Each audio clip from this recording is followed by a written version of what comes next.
নমস্কার, ভগবানের বাণী চ্যানেলটিতে আপনাদের সকলকে স্বাগত জানাই। অশান্ত মনকে শান্ত করতে পারে ভগবানের বাণী। যখনই কোনো সমস্যায় পড়বেন বা মন খারাপ লাগবে, সঙ্গে সঙ্গেই শ্রীকৃষ্ণের বলা গীতার এই দুটি বাণী স্মরণ করুন। মনে শান্তি পাবেন, শক্তি পাবেন। স্বয়ং শ্রীকৃষ্ণ আপনার সাহায্যের জন্য পাশে এসে দাঁড়াবেন।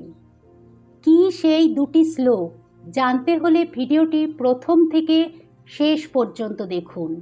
আর আমার চ্যানেলে যারা নতুন তারা চ্যানেলটি সাবস্ক্রাইব করবেন প্লিজ, তাহলে নতুন নতুন ভিডিওর আপডেট পেতে পারবেন। আর ভিডিওটি ভালো লাগলে একটা লাইক দেবেন প্লিজ, আর কমেন্টে জয় শ্রীকৃষ্ণ লিখতে ভুলবেন না। তাহলে চলুন বন্ধুরা, শুনে নিই সেই কথা যা আমাদেরকে সমস্যা থেকে বের হতে সাহায্য করবে, মনোবল বাড়াবে। রাহুল কলকাতার একটি নামী সংস্থায় চাকরি করে। সেখানেই তার সাক্ষাৎ হয় নিশা নামের একটি মেয়ের সঙ্গে। মেয়েটিও সেখানে চাকরি সূত্রেই আসে। রাহুল ও নিশার বন্ধুত্ব বেশ গাঢ় হয়।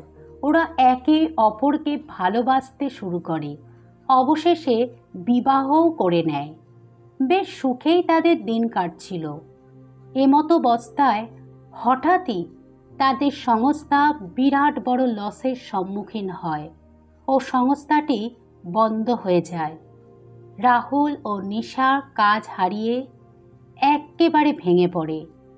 সংসারে আর্থিক টানাটানি দেখা দেয়। দুজনেই নতুন চাকরির জন্য চেষ্টা করতে থাকে। দিনের পর দিন এরকম মানসিক পরিস্থিতিতে তাদের মধ্যে এক দূরত্ব দেখা দেয়। ভালোবাসাও কমতে থাকে। একে অপরের সাথে কথাটুকুও ভালো করে বলে না। সম্পর্কটা খুবই খারাপ হয়ে যায়। এমন সময় রাহুলের এক বন্ধু ঘুরতে যাওয়ার পরিকল্পনা দেয়। মন ভালো করার জন্য বন্ধুটি তাদেরকে নিয়ে যায় মায়াপুর ইস্কন মন্দিরে। সেখানে গিয়ে মন্দিরে প্রবেশ করে শ্রীকৃষ্ণ ও রাধা বিগ্রহ দেখে রাহুল ও নিশার মনে এক অনাবিল শান্তি অনুভব করে। মন্দিরের পরিবেশে যে হরে কৃষ্ণ নাম মুখরিত হতে থাকে তা তাদের হৃদয়ে গভীরভাবে ছুঁয়ে যায়।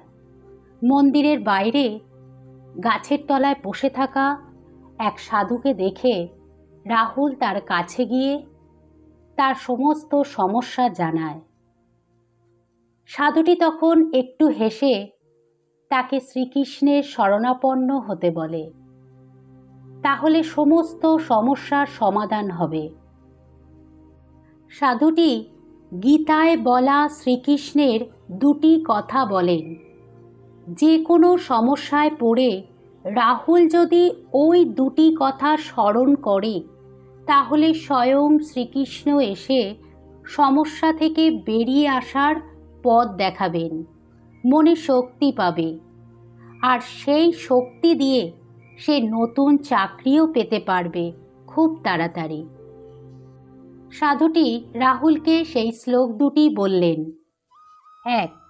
মন্মনা ভব মদ্ভক্ত মজ্জাজি মাং নমস্কুরু মে বৈশ্বসী সত্যাং তে প্রতি জানে প্রিয় হে সি মে। অর্থাৎ, তুমি আমাকে চিত্ত অর্পণ করো, আমার ভক্ত হও, আমার পুজো করো এবং আমাকে নমস্কার করো, তাহলে তুমি আমাকে অবশ্যই প্রাপ্ত করবে।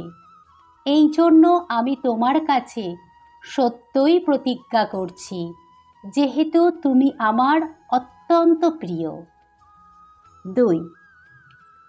সর্বধর্মান পরিত্যাজ্য মামেকং শরণাং ব্রজ অহং তাং সর্বপাপেভ্যো মোক্ষয়িষ্যামি মা শুচ। অর্থাৎ, সর্বপ্রকার ধর্ম পরিত্যাগ করে কেবল আমার শরণাগত হও, আমি তোমাকে সমস্ত পাপ থেকে মুক্ত করব, তুমি শোক করো না। সাধুটি রাহুলকে এই শ্লোক দুটি বললেন। আর বললেন, শ্লোক দুটি যদি তুমি একটু মুখস্থ করে নিয়ে যখনই সমস্যায় পড়বে স্মরণ করে নাও, তাহলে তুমি সমস্যা থেকে বেরিয়ে আসতে পারবে। আর শ্রদ্ধা ও ভালোবাসার সঙ্গে শ্রীকৃষ্ণের শরণাগত হবে, তাহলে তোমার আর কোনো সমস্যা থাকবে না। সাধুর কথা মতো রাহুল ধীরে ধীরে শ্রীকৃষ্ণের শরণাগত হয় ও এই শ্লোক দুটি প্রতিদিন মনে মনে বলতে থাকে। এইভাবে কিছুদিন চলার পর রাহুল তার মনে অনেক শক্তি পায়, আবার একটি নতুন চাকরিও পায়। রাহুল ও নিশার ভালোবাসার সম্পর্ক আবার মজবুত হয়। দুজনে মিলে মিশে সুখে দিন কাটাতে থাকে। রাহুল এই সব কিছুর জন্য ভগবান শ্রীকৃষ্ণকে বারবার ধন্যবাদ জানাতে থাকে, কারণ সে অনুভব করতে পেরেছে শ্রীকৃষ্ণের কৃপা লাভের জন্যই তারা এত ভালো আছে, আনন্দে আছে। নিশাও শ্রীকৃষ্ণের শরণাপন্ন হয়। সে এখন সমাজে অনেক সেবামূলক কাজ করে। শ্রীকৃষ্ণকেই একমাত্র জীবনের প্রগতির ভিত্তি মনে করে রাহুল ও নিশা তাদের পথ চলতে থাকে। বন্ধুরা, আমাদের সকলেরই উচিত যে কোনো সমস্যায় পড়ে ভগবান শ্রীকৃষ্ণকে স্মরণ করা।